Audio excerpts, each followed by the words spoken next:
Here in the New England colonies, many people get by in the shipbuilding industry. Here in the middle colonies, people made a living in the trading industry and the farming industry. Here in the southern colonies, people made a living at a farm. Although the common jobs in the colonies were different, the people who did them were similar.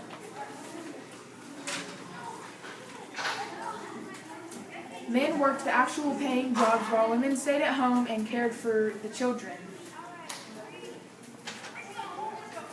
It was common for children over the age of 5 to have jobs.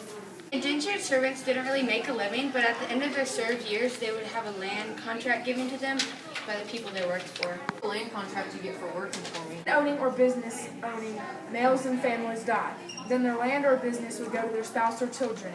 Father died, you get his land and business.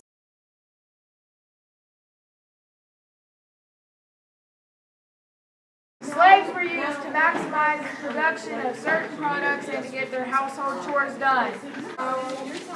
West African slave traders sold captives of war and raids to Europeans, and then sold those slaves to American colonists. Slaves were treated terribly. They were forced to do labor, and when they didn't do as told, or they tried to run, they'd be beat, whipped, hanged, or many other cruel punishments. Many different ships traveled between Great Britain, the English colonies, and Africa, carrying slaves, rum, iron, gold, and other goods.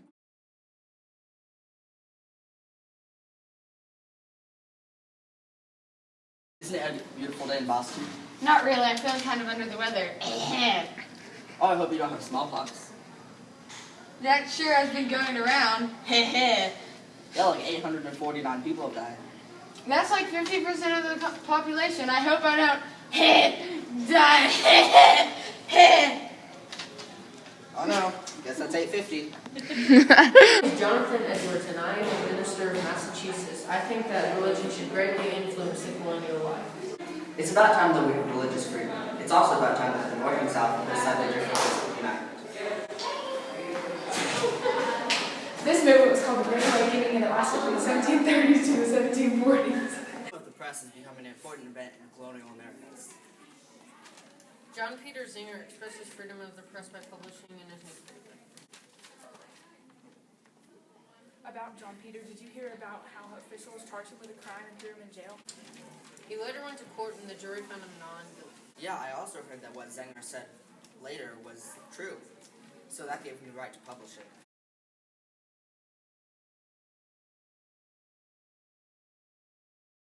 Welcome to tonight's episode of Post Talk. Today we have 3 special guests. Our first one is Ben, the American colonist. I'm so glad to be here in New York, which is one of the first American colonies.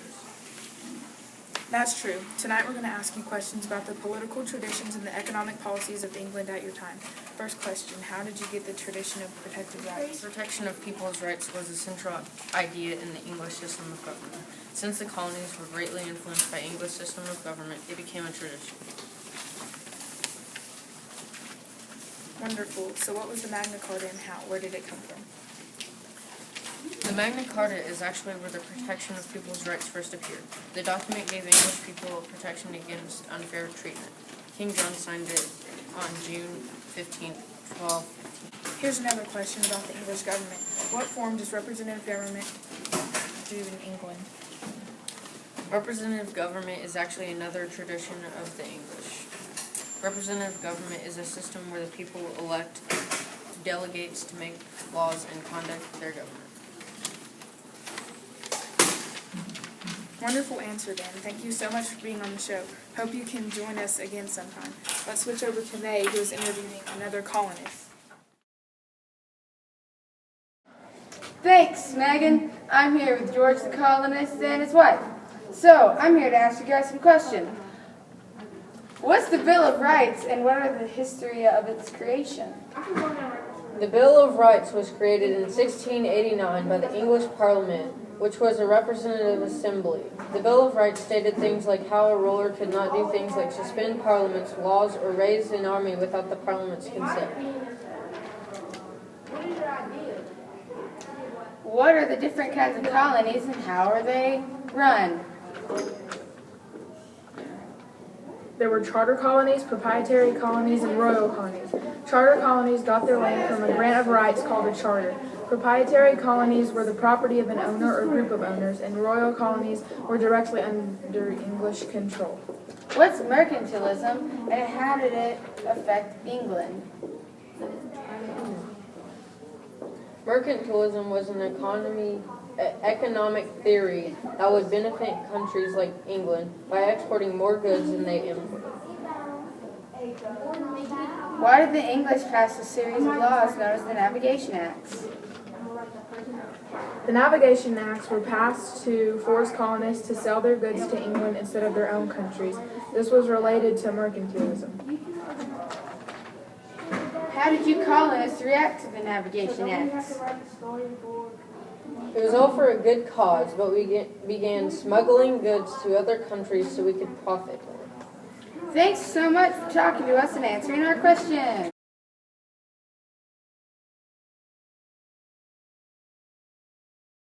Welcome to tonight's news show, POS News. Tonight we're going to talk about the French and the English rivalry. Who's going to win? Who's going to lose? Let's find out. The leading European powers in the 1700s were Europe and France. Their rivalries between each other turned south in the mid-1700s. Both wanted land and both wanted power. Their desire for land and power was very strong in North America. I want the Ohio River Valley because it's rich in resources and I have the right to that land. No, I want the Ohio River Valley. My country has a thriving for trade with the North Americans that live there, so I have the right to own that land. All right, go.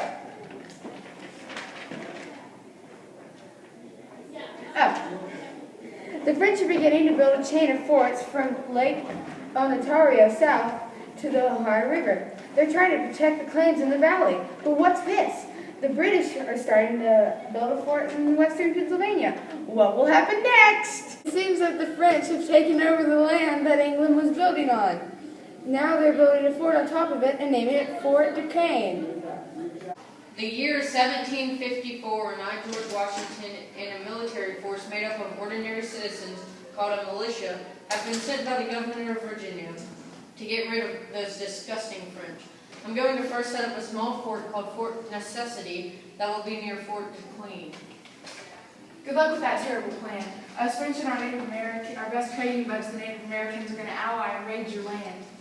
Yes, that's true. The English lost their battle, but they're going to try and have a treaty with the Iroquois Confederacy. It's the most powerful group of Native Americans in the eastern North America.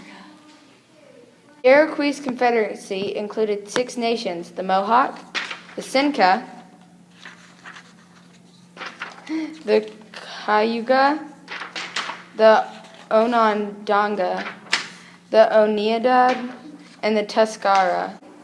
The Iroquois refused to make an alliance with the English, but they have promised to remain neutral. POS News, I'm here on a cliff above the St. Lawrence River in a city called Quebec. It was thought impossible to attack, but British soldiers found a path on the back of the cliff. They snuck in at night and defeated the French army. That's it for tonight. Thanks for tuning in to POS News.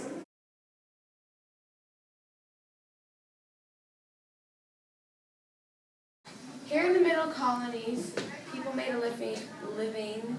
Oops. Isn't it beautiful that it's in Boston? It sure is. Wait, no, it's not.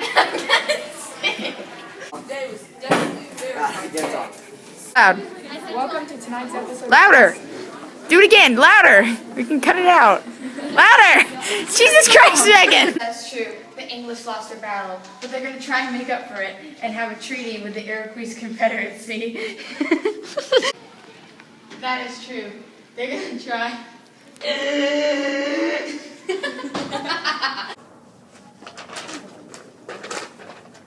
Thanks, Megan. I'm here with George the colonist and his wife, Megan.